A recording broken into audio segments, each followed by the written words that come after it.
Hello and welcome back. This is just a movie review, partially because it's an extremely recent movie, and partially because this one does not come highly recommended by me. We're doing Venom, Let There Be Carnage. It picks up pretty much where the first movie left off. In this one, Woody Harrelson plays Cletus Cassidy, who, of course, becomes Carnage. And Cletus Cassidy is on death row for killing multiple people. He's a serial killer, and Eddie Brock is the interviewer who he makes a connection with. Cletus, as you saw in the trailer, and if not, I won't spoil it, but he is the symbiote Carnage combines with him. He makes his prison escape, wreaks havoc, tries to connect with an old love interest, and then they all three do battle, and the movie ends. Honestly, that's all there is to say about this movie. I wanted to like this movie. I was looking forward to this movie. I wasn't sure about the first film, and then it came out, and I loved it. I loved the first movie. This one, not so much. It's not terrible by any means, but it's not great. It is exactly mediocre. It's perfectly average. Basically, what you have here is, instead of a full-on sequel, you have the second episode, is what this feels like. When it was over, my thoughts were, all right, that was fun. I laughed. It was enjoyable. I'll watch part 3. We'll see what happens. But that was it. I watched this with 7 other people. Well, the theater was pretty full, but I took 7 other people with me. All of whom seemed to enjoy it from different levels. So take that for what you will. The movie's really very empty, in my opinion. There's no character development. There's no building. There's no... One scene does not lead to the next. It just sort of exists, and then it's over. Like I say, it's like a TV series. It doesn't feel like a full-on continuation of the story. It just feels like another episode, and now you're waiting for episode 3. The first one ended with, next time on Venom, Carnage wreaks havoc. What will happen? Tune in next week. And you came in, you watched it, now it's just existed, and now you're like, okay, well, let's see what happens next time with Venom. And speaking of character progression, I'll do each character individually. So of course we had Tom Hardy back as both Eddie Brock and Venom. He does a great job, like he did the first time. I'm not sure if he was phoning it in parts, or if if the movie was just nothing there for him to latch onto. Because I really did feel like he did in the first one. I really feel like he went just all for it in the first film.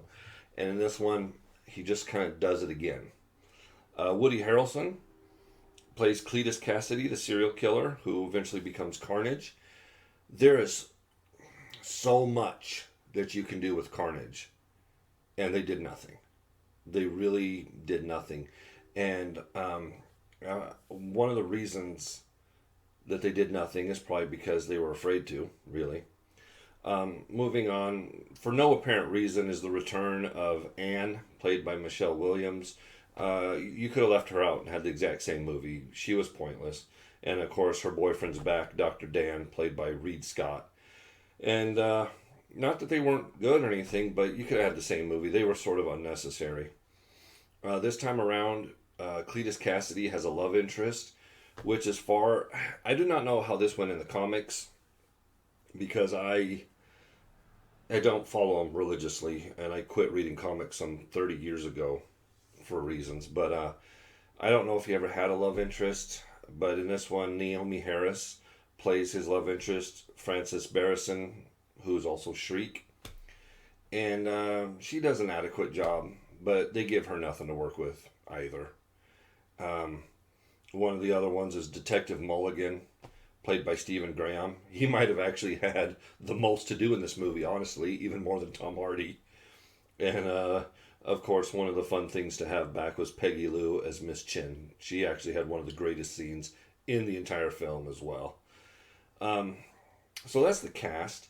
Oddly enough, this was directed by Andy Serkis. I did not know going in that he was the director. And he didn't do a bad job directing it, but the story was empty. The first film, you had Eddie fighting with the symbiote. And you knew that they were going to become Venom, obviously. But because it was an origin story, you just went along with it and followed the character development of them learning to share a body. And by the time it ended, they were fully symbiotic. They were a team. They were in it together. And this movie throws that all out the window and has them bickering and fighting and arguing with each other.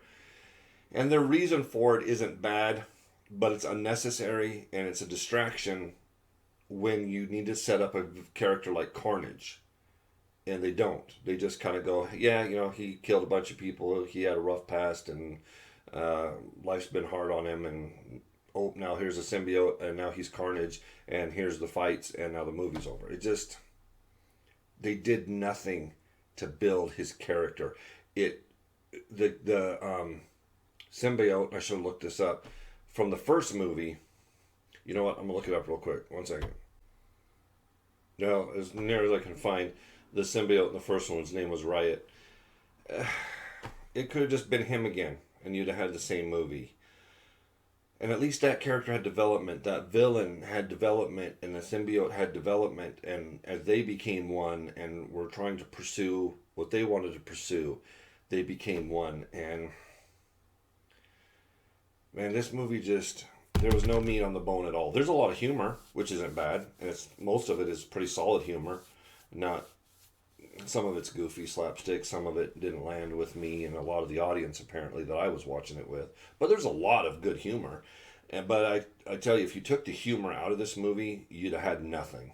There was no excitement, no matter how flashy and big and tentacles flying everywhere and fire going all over the screen and cars exploding and buildings collapsing. It wasn't exciting. And it's not because you've already seen it a million times. There was nothing to care about. There was nothing to latch on to. In the first movie, you pretty much knew, you know, Venom was unstoppable, but the scene where Tom Hardy is flying down the street on his motorcycle and the tentacles are coming out and moving cars and throwing cars and he's fighting the drones, that was exciting. I was on the edge of my seat for that. Then the fight in when the police start launching tear gas and he's just a shadow in the smoke taking them all out and everything. Again, exciting. And I even found the fight with Riot at the end of the movie very exciting. And in this, it was just loud. It was just flashy and loud and kind of boring, to be honest. And they pick an interesting ending for the movie. It's not a spoiler, but there's a cathedral and a large bell. And it made me think of Batman 89, you know? Batman and Joker, a cathedral, a large bell, and it immediately brought to mind this far better movie that in 2 hours developed an entire world. It built two main characters, a main hero and a main villain, and even developed extra characters like Vicky Vale and Knox the reporter, even though Gordon didn't have a lot to do in that movie.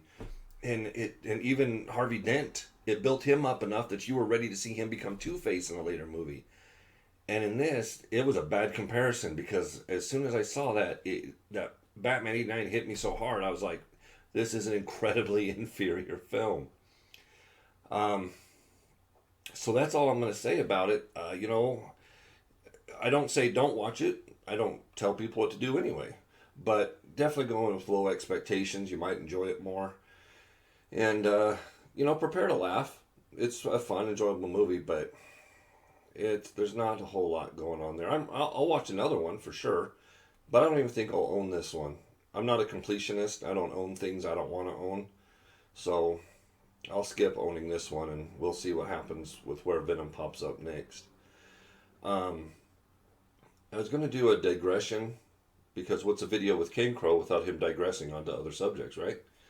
about the rating system in movies, and I was discussing with someone else how this film should not have been PG-13 and that Venom should never be PG-13 and so forth. And I disagree.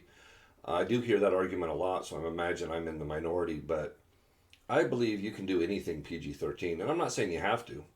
I'm not saying you should. I'm not saying any of that, but I'm saying you can. If you're a good writer, a good director, a good cinematographer, you've got a good score, you can make pretty much anything PG-13 and it will still be amazing. And one of the examples I was using for that is a TV show I can't stand, actually, Criminal Minds. That show is so grim, so dark, and so miserable that I can't watch it. But you can't watch that show and say they don't do serial killers right. I mean, they get them right. And that's the TV equivalent of PG-13. You know, you don't need blood, gore, guts, and horror to sell a movie. Even Venom. It's not that it was PG-13, it's that they didn't even try to do anything with Venom, with Carnage. And I'm not a big fan of Carnage.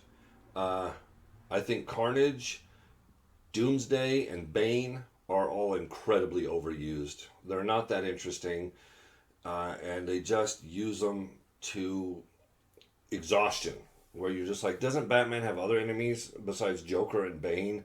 Doesn't Superman have other enemies besides Lex and Doomsday? For crying out loud, quit bringing Doomsday back. And it's the same with Spider-Man. I liked Carnage at first. I was like, whoa.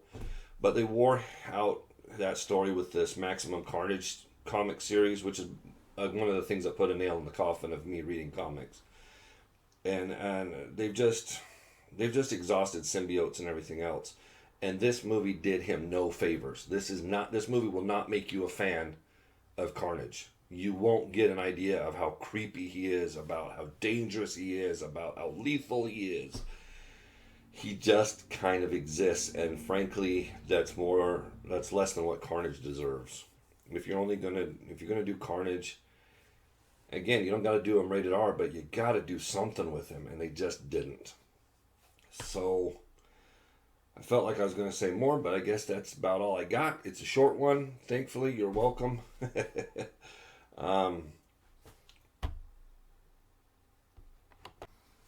And just to repeat myself a little bit, one of the main problems with having Venom and Brock argue with each other and fight and have this disagreement amongst themselves is this is all story you could have been giving to Carnage. It's all wasted time. You do some scenes with Tom Hardy playing both parts, throw humor, throw action, have them stop some bad guys, have them do some goofy stuff in the apartment, and then tell the story of Carnage. But instead, they're taking up all this time with melodrama nonsense, especially when you feel like they already resolved that in the first movie. You're like, why are we retreading this ground? And then sticking in Carnage's love interest and making that whole thing part of the film was a little bit lazy. It's like, I love love interest. I love romance movies. I intend to review quite a few romantic comedies and dramas on this channel now that I'm back and going, because I love them. I love a good romance. There's nothing better than a man and woman falling in love. Unfortunately, they do it right very rarely. Most of them are pretty bad. And but when they do it right, I love them. But they don't need them, especially in every action movie. Not every action movie needs that romantic spark. And this one didn't need it. Didn't need it at all. And I will also tell you, without giving a spoiler, first 10 minutes of the movie, you'll have the whole thing figured out. And you'll be sitting there, you'll be like, okay, what's going on? All right, I see. And you'll be like, oh, okay, so that's how the movie's going to go. All right, I know. And you will. You'll know. And that actually is probably one of the problems with the movie. You'll know everything. Everything is telegraphed, like the world's worst boxer. Everything is telegraphed through this movie. Not that everything has to be a surprise or, what's that term that they like to use so much? Advert your expectations or whatever, but... I got it! I know your damn words, all right? If they don't tell you the whole movie in the first 5 minutes, that would be nice also. So hopefully Andy Serkis will direct something well written in the future, and we'll get to see what he's really capable of. I think he might have directed some other stuff, but I'm not going to look it up because I'm already hitting 15 minutes. There was, I'll just throw this on there. There was some controversy about Venom loving Eddie and whether that was some SJW weirdness or whatnot. It's not. It's not. If that bugs you, put that right out of your head. It's very obviously a brotherly soldier, two cops that have been on the beat together. I got your back, you got my back. I care about what happens to you. I love you, brother. That's all it is. It's nothing more. There's nothing romantic or weird about it at all.